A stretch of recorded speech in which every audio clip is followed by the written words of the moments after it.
ಮಹತಿ ಘೋರ್ವ ಶಿಯಾಳುಯುಹ ಕುಮಾರಕನು. ಆ ಮಹೇಶನಿಗೆ ನಹುಷಂಗ ಮಹಾತ್ಮಯಾಯತಿ ಬಳಿಕ ಸೋಮಾಕುಲವೆರಡಾಯಿತು ಎದು ಪುರೋಗಳ ದೆಸೆಯಿಂದ. ಅಂದರೆ ಈ ಪದ್ಯದ ಅರ್ಥವೇನೆಂದರೆ, ಈ ಷಟ್ಪದಿಯ ಒಂದು ಅರ್ಥ, ಚಂದ್ರನಂತಹ ಮುಖವುಳ್ಳವಳು, ಜ್ಞಾನಿಗಳಿಂದ ವಂದಿಸಲ್ಪಡುವಳ ಆದ ಪುಲ್ವಾಮೆಯ ಭೃಗು ಮಹರ್ಷಿಗಳ ಪತ್ನಿ. ಆಕೆ ಅತ್ಯಂತ ಸುಂದರಿ ಮಾತ್ರವಲ್ಲ, ಪತಿಭಕ್ತಿಯಲ್ಲೂ ಶ್ರೇಷ್ಠಳು. ಆಕೆ ಗರ್ಭಿಣಿಯಾಗಿದ್ದಾಗ ಆಕೆಯ ತೇಜಸ್ಸು ಮತ್ತು ಸೌಂದರ್ಯವು ಇಡೀ ಆಶ್ರಮವನ್ನೇ ಬೆಳಗುತ್ತಿತ್ತು. ಈ ಪದ್ಯವು ಆಕೆಯ ದೈವಿ ಸೌಂದರ್ಯ ಮತ್ತು ಪಾವಿತ್ರ್ಯತೆಯನ್ನು ವರ್ಣಿಸುತ್ತದೆ. ಇದರ ಅರ್ಥ ಸಿಂಪಲ್ ಆಗಿ ಒಂದು ಅರ್ಥವೇನೆಂದರೆ, ಇಲ್ಲಿ ಕವಿ ಒಬ್ಬ ಆದರ್ಶ ಸ್ತ್ರೀಯನ್ನು ವರ್ಣಿಸುತ್ತಿದ್ದಾರೆ. ಆಕೆಯ ಮುಖದಲ್ಲಿ ಚಂದ್ರನಂತಹ ತಂಪು ಮತ್ತು ಶಾಂತಿ ಇದೆ. ಆಕೆ ಕೇವಲ ನೋಡಲು ಸುಂದರಿಯಲ್ಲ, ಆಕೆಯ ಗುಣ ಮತ್ತು ನಡತೆ ಎಂತಹದ್ದು ಎಂದರೆ ದೊಡ್ಡ ದೊಡ್ಡ ಜ್ಞಾನಿಗಳೇ ಆಕೆಗೆ ಗೌರವವನ್ನು ಕೊಡುತ್ತಾರೆ. ಒಂದು ದೈವಿ ಶಕ್ತಿ ಆಕೆಯ ರೂಪದಲ್ಲಿ ಇದೆ ಎಂಬುದು ಇಲ್ಲಿನ ಭಾವ. ಇನ್ನು ಸಿಂಪಲ್ ಆಗಿ ಒಂದು ಉದಾಹರಣೆಗಳನ್ನು ನೋಡುವುದಾದರೆ, ಹುಣ್ಣಿಮೆಯ ಚಂದ್ರ ಮತ್ತು ಸಮಾಧಾನ. ದಿನವಿಡೀ ಕೆಲಸ ಮಾಡಿ ದಣಿದು ಬಂದವನಿಗೆ ಹುಣ್ಣಿಮೆಯ ದಿನದಂದು ಚಂದ್ರನನ್ನು ನೋಡಿದಾಗ ಮನಸ್ಸಿಗೆ ಹೇಗೆ ತಂಪು ಮತ್ತು ನೆಮ್ಮದಿ ಸಿಗುತ್ತಿದೆಯೋ, ಹಾಗೆ ಪುಲೋಮೆಯ ಮುಖವನ್ನು ನೋಡಿದಾಗ ಆಶ್ರಮದ ಜನರಿಗೆ ಅಂತಹದ್ದೇ ಶಾಂತಿ ಸಿಗುತ್ತಿತ್ತು. ಒಬ್ಬ ವ್ಯಕ್ತಿಯ ಮುಖದ ಮೇಲಿರುವ ಸೌಮ್ಯತೆ ಅವರ ಒಳಗಿನ ಒಳ್ಳೆಯ ಗುಣಗಳನ್ನು ತೋರಿಸುತ್ತದೆ. ನಾವು ಇಲ್ಲಿ ನೋಡಬಹುದು, ಇಲ್ಲಿ ಪುಲೋಮೆಯ ಮುಖವನ್ನು ನೋಡಿದಾಗ ಅಂತ ಅಲ್ಲಿ ವಿವರಿಸಿದ್ದಾರೆ. ಇಲ್ಲಿ ನಮ್ಮ ಮುಖ ಹೇಗೆ ಕಾಂತಿಯಿಂದ ಕಾಣುತ್ತಿದೆಯೋ, ಅಂದರೆ ಬೇರೆಯವರಿಗೆ ಅದು ಹೇಗೆ ಕಾಣುತ್ತದೆ, ನಾವು ಸಿಡುಕಾಗಿದ್ದರೆ ಬೇರೆಯವರು ಕೂಡ ಹಾಗೆ ಇರುತ್ತದೆ. ನಮ್ಮ ಹತ್ರ ಯಾರೂ ಬರೋದಿಲ್ಲ. ನಾವು ಹೇಗೆ ಶಾಂತಿಯಿಂದ ಇರುತ್ತೇವೆಯೋ ಹಾಗೆ ಆಪೋಸಿಟ್ ಪರ್ಸನ್ ಕೂಡ ನಮ್ಮ ಹತ್ರ ಮಾತಾಡೋಕ್ಕೆ ಇಷ್ಟಪಡ್ತಾರೆ. ಅಂದರೆ ನಮ್ಮ ಮುಖ ಯಾವಾಗಲೂ ಸೌಮ್ಯವಾಗಿ ಇರಬೇಕು. ಅಂದರೆ ನಾವು ಈ ಜಗತ್ತಿಗೆ ಬೆಳಕನ್ನು ನೀಡುತ್ತಿದ್ದೇವೆ. ಅಂದರೆ ಈ ಮುಖ ಲಕ್ಷಣಗಳು ನಮಗೆ ತುಂಬ ಇಂಪಾರ್ಟೆಂಟ್. ಆ ಒಂದು ಲಕ್ಷಣಗಳು ಇದ್ದರೆ ಮಾತ್ರ ಬೇರೆಯವರಿಗೆ ನಮ್ಮ ಒಂದು ಸೌಮ್ಯತೆ ಆಗಲಿ, ಒಂದು ನಗು ಆಗಲಿ, ಬೇರೆಯವರಿಗೆ ಕೂಡ ಅದು ತುಂಬ ಚೆನ್ನಾಗಿ ಕಾಣಿಸ್ತದೆ ಅಂತ ಈ ಪದ್ಯದ ಅರ್ಥ. ಒಂದು ಸಿಂಪಲ್ ಆಗಿ ಉದಾಹರಣೆ ನೋಡುವುದಾದರೆ, ದೀಪದ ಬೆಳಕು. ಒಂದು ಸಣ್ಣ ದೀಪ ಹೇಗೆ ಕತ್ತಲೆಯನ್ನು ಹೋಗಲಾಡಿಸಿ ಇಡೀ ಕೋಣೆಗೆ ಬೆಳಕು ನೀಡುತ್ತದೆಯೋ, ಹಾಗೆ ಒಬ್ಬ ಗುಣವಂತ ಹೆಣ್ಣು ಮಗಳು ಇರುವ ಮನೆ ಅಥವಾ ಆಶ್ರಮ ಮಂಗಳವಾಗಿರುತ್ತದೆ. ಆಕೆಯ ಉಪಸ್ಥಿತಿಯೇ ಅಲ್ಲಿನ ಕೆಟ್ಟ ಆಲೋಚನೆಗಳನ್ನು ದೂರ ಮಾಡುತ್ತದೆ. ಅಂದರೆ ಇಲ್ಲಿ ನಾವು ಒಂದು ಓವರಾಲ್ ಎಕ್ಸ್ಪ್ಲನೇಷನ್ ತಗೊಳ್ಬೇಕಾದರೆ, ಒಂದು ಹೆಣ್ಣು ಮನೆಗೆ ಎಷ್ಟು ಇಂಪಾರ್ಟೆಂಟ್ ಅನ್ನೋದು ನಾವು ಈ ಪದ್ಯದಲ್ಲಿ ನೋಡಬಹುದು. ಒಂದು ಹೆಣ್ಣೆ ಸದಾ ಮನೆಯಲ್ಲಿ ಅಳ್ತಾ ಇದ್ದರೆ ಅಥವಾ ಸದಾ ಜಗಳವಾಡುತ್ತಿದ್ದರೆ ಆ ಮನೆಯಲ್ಲಿ ಶಾಂತಿಯನ್ನು ಕಾಪಾಡ್ಕೊಳ್ಳೋಕೆ ಆಗೋದಿಲ್ಲ. ಮನಸ್ಸಿನಲ್ಲಿ ಸದಾ ಸಂತೋಷವನ್ನು ಹೆಣ್ಣು ತಗೊಳ್ಳಬೇಕು. ಈ ಪದ್ಯದಲ್ಲಿ ಹೆಣ್ಣೆ ಯಾಕೆ ಅಂದರೆ, ಇಲ್ಲಿ ನೋಡಬಹುದು ಪುಲೋಮೆಯ ಮುಖ. ಇಲ್ಲಿ ಪುಲೋಮೆಯ ಮುಖ ಅಂದರೆ ಆಕೆ ಹೆಣ್ಣು ಆ ಆಶ್ರಮದಲ್ಲಿ ಎಂತಹ ಒಂದು ದಿವ್ಯವಾದ ತನ್ನ ಸೌಮ್ಯತೆಯನ್ನು ತೋರುತ್ತಿದ್ದಳು ಎಂದು ನಾವು ಇಲ್ಲಿ ನೋಡಬಹುದು. ಮುಂದಿನ ಪರ್ವವನ್ನು ನೋಡೋಣವೆ. ಯದು ಪರಂಪರೆಯಿಂದ ಯಾದವರುದಿಸಿದರೋ ಪುರುವಿನ ದಸೆಯಿಂದಿಂದುವೆ, ಪೌರವ ವಂಶವಾಯಿತು ಯಾಯಾತಿ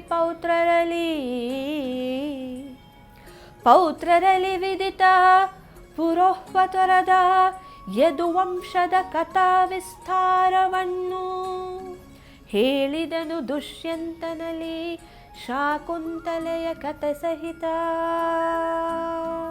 ಈ ಪದ್ಯದ ನೇರ ಅರ್ಥ, ಯದುವಂಶದ ಪರಂಪರೆಯಲ್ಲಿ ಚಂದ್ರನಂತೆ ಶೋಭಿಸುತ್ತಾ ಬಂದವನು ಈ ಕೃಷ್ಣ. ಇಡೀ ಜಗತ್ತನ್ನು ಸಲಹುವ ರಕ್ಷಕನೀತ. ದೇವತೆಗಳು ಮತ್ತು ಋಷಿ ಮುನಿಗಳು ಯಾರು ಈ ಮಹಿಮೆಯನ್ನು ಸದಾ ಕೊಂಡಾಡುತ್ತಾರೆಯೋ ಅಂತಹ ಕೃಷ್ಣನು ಪಾಂಡವರ ಪಕ್ಷದಲ್ಲಿ ನಿಂತು ಧರ್ಮವನ್ನು ರಕ್ಷಿಸಿದನು. ಆತನ ದಿವ್ಯ ಲೀಲೆಗಳು ಮತ್ತು ಅದ್ಭುತ ಶಕ್ತಿಯೇ ಈ ಭಾರತದ ಕಥೆಗೆ ಜೀವಾಳ. ಇದರ ಒಂದು ನೇರವಾದ ವಿವರಣೆ ನೋಡುವುದಾದರೆ, ಕೃಷ್ಣನು ಯದುವಂಶದಲ್ಲಿ ಹುಟ್ಟಿದರೂ ಆತ ಇಡೀ ಲೋಕಕ್ಕೆ ಒಬ್ಬನೇ ಸೂರ್ಯನಂತೆ ಬೆಳಕನ್ನು ನೀಡುತ್ತಿದ್ದನು. ಕತ್ತಲೆಯಲ್ಲಿ ದಾರಿ ಕಾಣದಿದ್ದಾಗ ಚಂದ್ರ ಹೇಗೆ ನಮಗೆ ಬೆಳಕು ತೋರುತ್ತಾನೆಯೋ ಹಾಗೆಯೇ ಅಧರ್ಮ ಹೆಚ್ಚಾದಾಗ ಕೃಷ್ಣನು ಧರ್ಮದ ಹಾದಿ ತೋರಲು ಅವತರಿಸಿದ್ದಾನೆ ಎಂದು ಈ ಪದ್ಯದ ಅರ್ಥ. ಇನ್ನು ನೈಜ ಜೀವನದ ಉದಾಹರಣೆಗಳನ್ನು ನಾವು ನೋಡಿದಾಗ ಇಲ್ಲಿ ನಾವು ಒಂದು ಸಿಂಪಲ್ ಆಗಿ ಎಕ್ಸಾಂಪಲ್ ತಗೋದಾದರೆ, ಕುಲದೀಪಕ, ಒಂದು ಸಣ್ಣ ಹಣತೆ ಇಡೀ ಮನೆಯ ಕತ್ತಲೆಯನ್ನು ಓಡಿಸುವಂತೆ ಯದುವಂಶದಲ್ಲಿ ಹುಟ್ಟಿದ ಕೃಷ್ಣನು ತನ್ನ ಜ್ಞಾನದಿಂದ ಜಗತ್ತಿನ ಅಜ್ಞಾನವನ್ನು ಓಡಿಸುತ್ತಾನೆ. ಒಂದು ಒಳ್ಳೆಯ ಕುಟುಂಬದಲ್ಲಿ ಒಬ್ಬ ಸಾಧಕ ಹುಟ್ಟಿದರೆ ಆ ಇಡೀ ವಂಶಕ್ಕೆ ಹೇಗೆ ಹೆಸರು ಬರುತ್ತದೆಯೋ ಕೃಷ್ಣನಿಂದ ಯದುವಂಶಕ್ಕೆ ಅಂತಹ ಕೀರ್ತಿ ಬಂದಿದೆ. ಅಂದರೆ ನಮ್ಮ ಒಂದು ಫ್ಯಾಮಿಲಿಯಲ್ಲಿ ಯಾರಾದರೂ ಒಂದು ದೊಡ್ಡ ಸಾಧನೆ ಮಾಡಿದರೆ ನಮ್ಮ ಮನೆಗೆಲ್ಲ ಕೀರ್ತಿ ಬರುತ್ತದೆ. ಫಾರ್ ಎಕ್ಸಾಂಪಲ್, ಯಾರಾದರೂ ಒಂದು ಮನೆಯಲ್ಲಿ ಸೈಂಟಿಸ್ಟ್ ಆದರೆ ಒಂದು ಮಗು ಆ ಒಂದು ಸಣ್ಣ ವಯಸ್ಸಿನಿಂದ ಸೈಂಟಿಸ್ಟ್ ಆಗಬೇಕೆಂಬ ಒಂದು ಹಂಬಲ ಇರ್ತದೆ. ದೊಡ್ಡವನಾಗ್ತಾ ಆಗ್ತಾ ಆಗ್ತಾ ಒಂದು ದೊಡ್ಡ ಸೈಂಟಿಸ್ಟ್ ಆದರೆ ಆ ಒಂದು ಇಡೀ ಕುಟುಂಬಕ್ಕೆ ಎಷ್ಟು ಸಂತೋಷ ಸಿಗುತ್ತದೆಯೋ ಇಲ್ಲಿ ಕೂಡ ಆ ಒಂದು ಕೃಷ್ಣನೇ ಆ ಒಂದು ಲೀಲೆಗಳನ್ನು ಎಲ್ಲ ಮಾಡ್ತಿದ್ದರೆ ಎಷ್ಟು ನಮಗೆ ಸಂತೋಷ ಸಿಗುತ್ತದೆಯೋ ಎಂದು ಈ ಒಂದು ಸಿಂಪಲ್ ಆಗಿ ಒಂದು ಎಕ್ಸಾಂಪಲ್ ಮುಖಾಂತರ ನಾವು ನೋಡಬಹುದು. ಇನ್ನೊಂದು ಸಿಂಪಲ್ ಉದಾಹರಣೆ ಎಂದರೆ ನಾವಿಕ ಮತ್ತು ದೋಣಿ. ಸಮುದ್ರದ ಮಧ್ಯೆ ದೋಣಿ ಸಿಕ್ಕಿ ಹಾಕಿಕೊಂಡಾಗ ಒಬ್ಬ ನುರಿತ ನಾವಿಕ ಹೇಗೆ ನಮ್ಮನ್ನು ದಡ ಸೇರಿಸುತ್ತಾನೆಯೋ ಸಂಸಾರದ ಕಷ್ಟಗಳಲ್ಲಿ ಸಿಲುಕಿದಾಗ ನಮಗೆ ಕೃಷ್ಣನು ಬಂದು ಒಬ್ಬ ನಾವಿಕನಂತೆ ದಾರಿ ತೋರಿಸುತ್ತಾನೆ. ಅಷ್ಟೇ ಅಲ್ವೇ, ನಾವೆಲ್ಲೋ ಸಮುದ್ರದಲ್ಲಿ ಹೋಗ್ತಾ ಇರ್ತೇವೆ, ಫಾರ್ ಎಕ್ಸಾಂಪಲ್ ಯಾವುದೋ ಒಂದು ಬೋಟಲ್ಲಿ ಅಥವಾ ಶಿಪ್ಪಲ್ಲಿ ಹೋಗ್ತಾ ಇರ್ತೇವೆ. ಅಲ್ಲಿ ಏನೋ ಒಂದು ತೊಂದರೆ ಬರುತ್ತೆ, ಒಂದು ಟೆಕ್ನಿಕಲ್ ಇಶ್ಯೂಸಿಂದಾಗ ತೊಂದರೆ ಬರುತ್ತೆ. ಆ ಒಂದು ಹಡಗು ಮುಳುಗಿ ಹೋಗುವಂಥ ಒಂದು ಪರಿಸ್ಥಿತಿಯಲ್ಲಿರುತ್ತೆ. ಆವಾಗ ಇನ್ನೊಂದು ಹಡಗು ಬಂದು ನಮ್ಮನ್ನು ರಕ್ಷಿಸುತ್ತದೆ. ನಮ್ಮ ಜೀವನದಲ್ಲಿ ಕೂಡ ಅಷ್ಟೇ, ನಾವು ಕಷ್ಟದಲ್ಲಿ ಇದ್ದರೆ ನಮ್ಮ ಒಂದು ಫ್ಯಾಮಿಲಿಯಲ್ಲಿ ಎಂತಹ ಕಷ್ಟವನ್ನಾದರೂ ಬಂದರೆ ನಾವು ಸುಮ್ಮನೆ ಅದನ್ನೇ ಆ ಕಷ್ಟಗಳನ್ನೇ ಹಿಡ್ಕೊಂಡು ಸುಮ್ಮನೆ ಅದರ ಬಗ್ಗೆ ಚಿಂತಿಸಬಾರ್ದು. ಅಂದರೆ ನಾವು ಒಂದು ದೇವರ ಭಕ್ತಿಯಲ್ಲಿ ತೊಡಗಬೇಕು. ಸಂಕಟ ಬಂದರೆ ವೆಂಕಟರಮಣ ಅಂತ ಹೇಳ್ತೀವಲ್ಲ, ಹಾಗೆಯೇ ನಮ್ಮ ಜೀವನದಲ್ಲಿ ಕೂಡ ನಮಗೆ ಕಷ್ಟ ಬಂದರೆ, ಅಂದರೆ ಸಂಸಾರದಲ್ಲಿ ಯಾವುದೇ ಒಂದು ಕಷ್ಟ ಬಂದರೆ ಆ ಒಂದು ಕೃಷ್ಣ ಪರಮಾತ್ಮನನ್ನು ನಾವು ಪ್ರಾರ್ಥನೆಯನ್ನು ಮಾಡಬೇಕು, ಆ ನಾರಾಯಣನನ್ನು ಪ್ರಾರ್ಥನೆ ಮಾಡಬೇಕು. ಅದರಿಂದಾಗಿ ನಮಗೆ ಒಂದು ಸ್ವಲ್ಪ ಆದರೂ ನೆಮ್ಮದಿ ಸಿಗುತ್ತದೆ. ಆ ಒಂದು ಎಕ್ಸಾಂಪಲ್ ಮುಖಾಂತರ ಈ ಪದ್ಯವನ್ನು ನಾನು ನಿಮಗೆ ಹೇಳ್ತಿದ್ದೇನೆ. ಮುಂದಿನ ಪದ್ಯಕ್ಕೆ ಹೋಗೋಣವೆ.